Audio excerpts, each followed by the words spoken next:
So it's Friday afternoon and it's around about 5 o'clock on 13th of November, and just on my way to Malaney, and thought I'd do some footage of the drive-in. So anyway, watch this space and show you where this little adventure is going to take us to.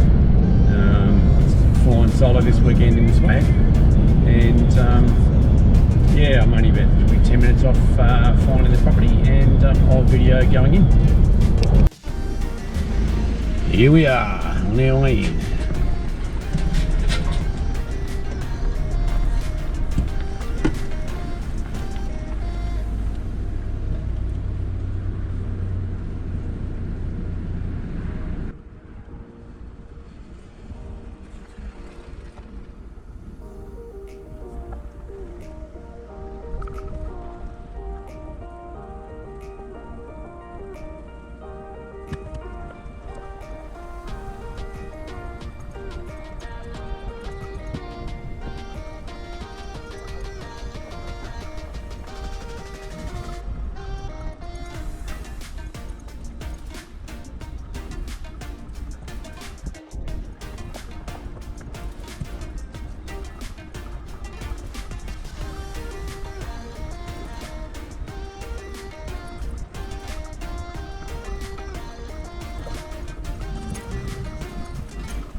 So it looks like we've got some local wildlife decided to come up and join us.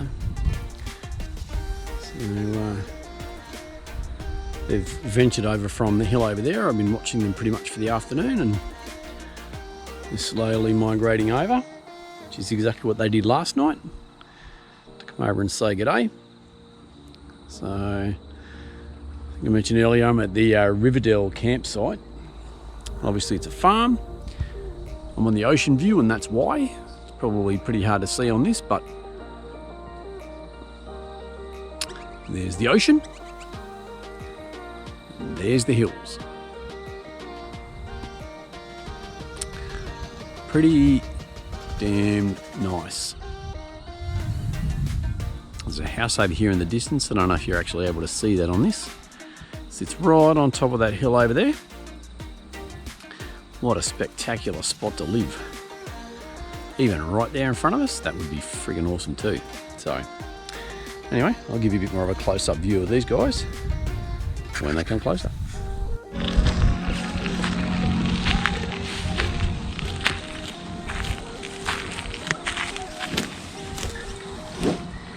There you go, big fella.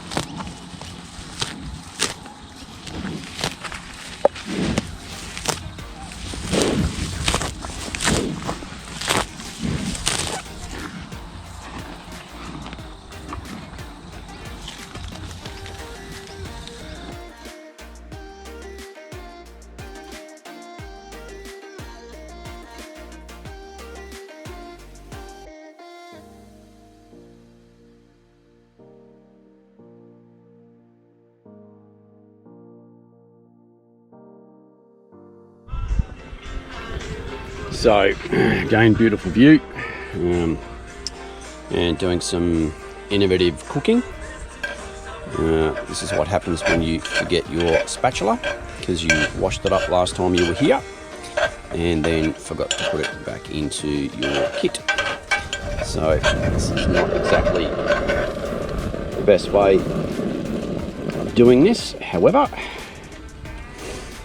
good old trusty cold chisel comes in handy. So this is Camp Cooking 101 with Kent. So I've had a few people who have seen a couple of photos that I've put up online of this bad boy. and thought I'd let you know exactly how I'm making this thing run. So I've set up a dual battery system, and so started off with I've got a arc pack down the bottom here. It's running a 105 amp hour deep cycle AGM battery. Haven't gone lithium at this stage. And then on top you'll see I've also got this guy. So it's a DC inverter, and so it converts 12 volts to 240. So this one's rated at 1500 watt to 3000. The coffee machine, it's rated at 1450, and this thing here actually struggles to keep up. So the warning alarm goes off the whole time that I've got this machine running, but it does manage just to keep it going. And that's all plugged into, you can see down here. So that's where I'm running the lead from the battery into the tray, which also goes into one of these guys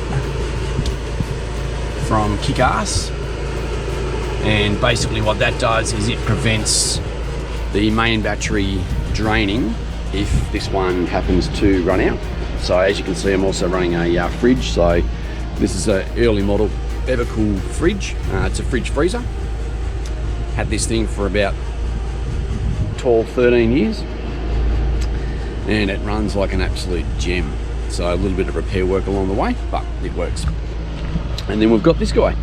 So again, I've had this for a number of years as well, and this thing does a great job out on the road, and makes a damn good coffee, which I have mine floating around here somewhere. There we go. So there's my coffee, and believe me, I'm extremely fussy on my coffee. So I've got the car running at the moment, and that's basically because when I run the machine, I don't want to completely wreck either batteries. So yeah, just got that juiced up for a little bit of extra power. And as you can see, I'm running a 160 watt solar panel over here, which I'm going to plug back in as soon as I turn the car off. So, and this is just to give you a bit of an idea on where I am and the spectacular view past here. So that's what I woke up to this morning. So I'll show you something that unfortunately happened last night, and that's my Rhino batwing awning compact. Unfortunately copped a gust of wind and snapped.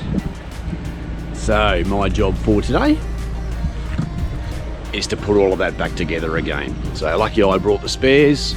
Looks like they are actually designed to snap if things happen to go wrong, rather than break the poles. They'll actually break those attachments, the plastic attachments that hold it to the pole. So and I'll give you a little bit more of a walk around later. I'll show you my shower. You can see over here you've got the toilet going on. So very handy unit, because where I am now there is no water, power, amenities, absolutely nothing. Just, I'll show you once again, this spectacular view. How nice is that? And I think you can even see out to water. So this is Ocean View 1 that I've taken up today. Great spot. Later on this afternoon we'll probably have a few of the cows come round, say good day. So I'll show you what those guys look like. Catch you next time. So let's do a little bit more of a tour around and see what I've got on board here. So you'll see here, got a 2012 V-Dub Amarok. And this is the Highline edition, so it's got a few extras. I've done a little bit of work to it so far since I picked it up only a few months ago. You'll notice that first up, got some decent wheels going on here.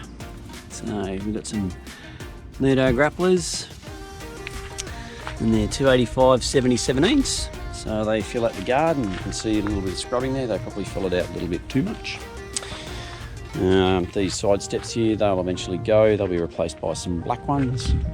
I also modified, so the bar that came on this thing was a silver one, or chrome bar, so I've since put a black bar on it, so I'm gradually blacking everything out. As you can see up here, so it's got a Rhino rack Batwing compact. So because it's a dual cab, I decided to go for a slightly smaller, more compact setup. So this I think is a 2.4 instead of a 2.7, or 2 meters, something like that anyway. And just seems to work better as far as the dual cab's concerned, without having a canopy on the back, because as you'll see here, this way, there's only 2 mounting points on this thing. Put a hard lid on it recently. Good old Facebook Marketplace. Picked that up super cheap, and now it means that I can actually lock everything down, and yeah, it just makes a significant difference. So really happy with the purchase of that. Took you through the fridge before, I've taken you through the coffee machine. Now, that is gold, being able to be in the middle of nowhere with no power and be able to use it. So this is the other modification that I've done, and not the prettiest thing in the world. I call it the cannon. You can buy ones, there's metal ones, these available, and you can buy them for they're about $600 or $700, and basically it's called the road shower, and this thing does the same thing. So I'll give you a look up top here, but you can see there's a Schrader valve there, or a car tyre valve, and basically that means I can pressurize it and I can use it as an actual shower. So and works extremely well, believe it or not. And to be honest, cost me in parts probably about $60 to make it. So did that one in the garage at home, and it took me all of about an hour and a half to put it all together. So this is the Batwing coming around the side here. The beauty about this thing is it does cover a lot of the rear tub area. Now initially before I ended up buying the lid, it was probably a bit more important to try and help protect and keep everything in the shade, I suppose. But now that I've got the lid there, then it kind of takes care of it from both sides. So the lid keeps everything covered, but also the Batwing does the same thing. Up top here, got the El Cheapo Chinese Max Tracks. They're not actually Max Tracks, don't even know what they're called, but anyway, they do the job. I'm running a Yakima platform. This is around a 1530 by 1240 platform. Again, good old Facebook Marketplace for that one. Got a nice cheap shovel there that I got from Bunnings, and yeah, I have actually had to use that. Wasn't to actually dig me out. It was went up to Bribey at one stage, and there was another Amarok with a camper trailer on the back of it, and yeah, old mate got stuck. So I thought the protocol there would have been that he would have been the one that was out digging, but apparently not. That was me. So and I've got up top there, you can see I've got a King's 40-inch LED spotlight, or light bar I should say, and I've got to say that thing is super bright. So really happy with that purchase. Again, thank you Facebook Marketplace. Picked that up super cheap. So so that's pretty much the rig. Some of the specs on the suspension. So I did a 2-inch lift on the front, and running Dobinson springs and Nitrotech shocks, and on the rear standard height, haven't changed that at all. and running Nitrotech shocks on the rear as well. So the original springs are still actually in quite good condition, even though this thing's done a stack of Ks. So just felt like there was no real need to upgrade it. And looking at the sleeping situation, you can see here you've got the Wanderer. This is similar to the ARB Skydome, and this is essentially BCF's top of the line swag. I've got it on an Austrail queen size stretcher, which makes a world of difference.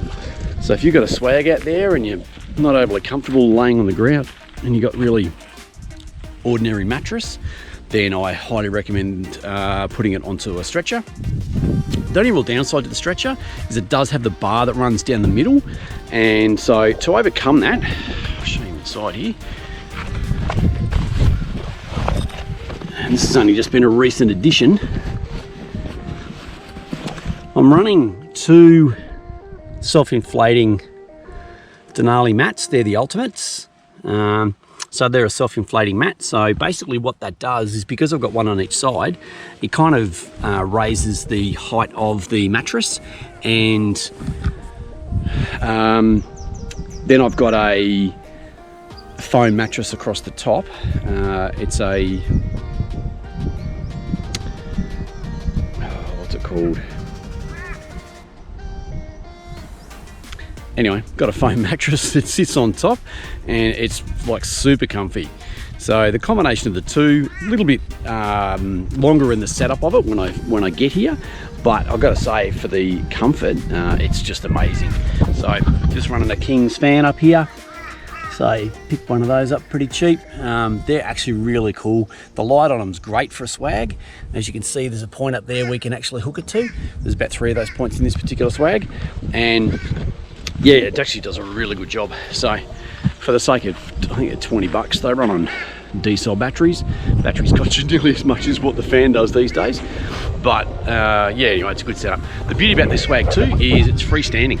So as you can tell, they do come with guy ropes, and I could pin it down if I wanted to. But so far, the times that I've used it, haven't really felt the need for it. So yeah, it just does a good job as it is. Completely waterproof. I seasoned it about 5 times when I got it. This is another one. Thank you, Facebook Marketplace. I'm not going to go and spend 700 bucks on the swag, so bought it essentially brand new. The guy's only used it, well, he'd only set it up once, never even used it, and anyway, that's a $250 investment. So thanks, Facebook. So some of the other things that I've got going on here. So we've got the Austrail Deluxe 2.4 awning. I had this thing for years. Bought it mainly for work, because occasionally I do expos and events and so on, so just that little bit of shade.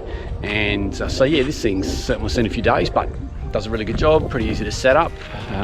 One person can do it, so yeah, it's good shade. I've got some lights floating around in here.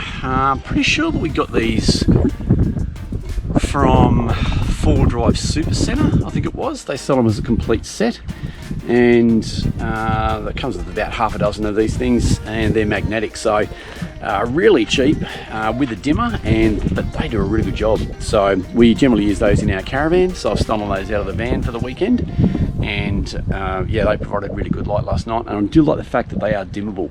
Makes such a difference. Set up here, we've got 2 butane burners, single burners. They're only cheapies, they're like 20 bucks. Get them from Bunnings with the butane gas bottles. That's a new fry pan. The old fry pan I had was absolutely useless. This is the Campfire brand. Get it from BCF. They're about 30 bucks, not overly expensive. And this is the Wanderer camp kitchen. And this is something I purchased literally 2 days ago, and this thing's magic.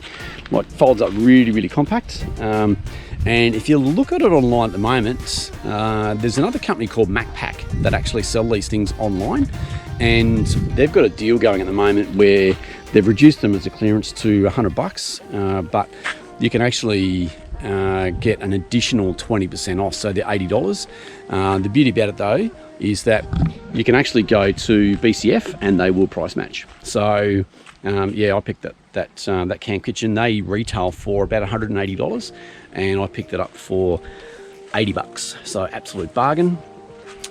Same with the little Wanderer stool. They retail for around about $30. They're currently on clearance at Macpac as well for $8. So again, go into BCF and you can pick it up for, it's about $6, like just stupidly cheap. I've got an Austrail chair here. This is a giant version of ones that we actually use in our van. These fold up super compact into a bag. In fact, I'll show you the bag just to show you how compact they are, and surprisingly comfortable. So this is the bag that they go in. So it's the Camp Light Discovery, and picked that up at Snowy's. They had them on sale for about $34, I think it was. And yeah, super happy with it. So you'll see it's got like a spider frame on the back of it, and they just basically they're all held together by bungee cords, and yeah, really compact. And I just thought I'd use that for my solo camping, and then keep my bigger chair for the caravan and for, I suppose, longer trips. Standard Coleman camp table there, so nothing overly special about that. Just a couple of plastic tubs that I also use for food and also for cooking utensils. Got a little billy here, so that's really handy for boiling water, but you can also actually cook meals inside of that thing as well. So I picked that up from Super Cheap Auto. Little foldable bucket down there for washing up. And then down here we have, this was a giveaway from the 4Drive Super Centre when I bought a stand-up paddleboard. So I think they sell for about maybe 20 or $30 for the small grate. Got a welding glove to go with that. It's a Bunnings job for about $7 for a pair, and yeah, it just makes it easier to pull it out of the fire when it's all when it's still hot. So yeah, fire pit's going to get fired up a bit later on tonight. Brought my own firewood from home. So yeah, we've got some quite good firewood, so I'm looking forward to lighting that later this evening. So I think I've already showed you a little bit earlier, but oh yeah, we've got the solar panel, and also got the toilet over here. So most people hate these things. I don't mind it. I'm used to emptying the one that we have in our caravan anyway. So from my perspective, it doesn't really bother me. I'd prefer to have, yeah, some decent amenities. I'll just take you here just to show you.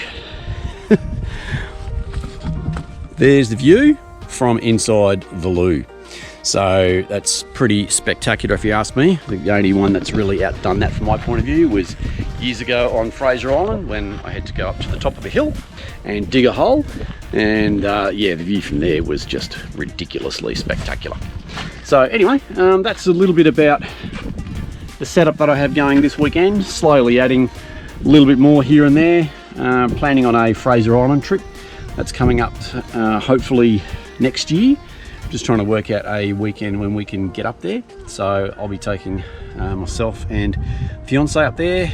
We can't take the van up, so we're going to go and do some free camping up there. So this is really a good opportunity for me to test out the whole system and just make sure that everything works, and that we will have a nice comfortable time up there, and just make sure that we've got all the amenities. I think the biggest thing that I'm looking at now is water. That's the thing that we are going to end up running out of more than anything. So I need to work out on some other solutions. I do have one water container here, just sits under there. It's a standard 20 litre, and the Cannon, which is my solar shower up on top there, that holds about 26 litres as well. But for two people, 50 litres, and we're going to need to go for at least, I'd say 5 days as a minimum, is probably not going to be enough. So I need to work out some additional solutions there based around water, so that we are we'll just make sure that we don't run out. So anyway, I hope you've enjoyed that little tour of the camp, and yeah, keep an eye out for some more videos coming out soon. Thanks.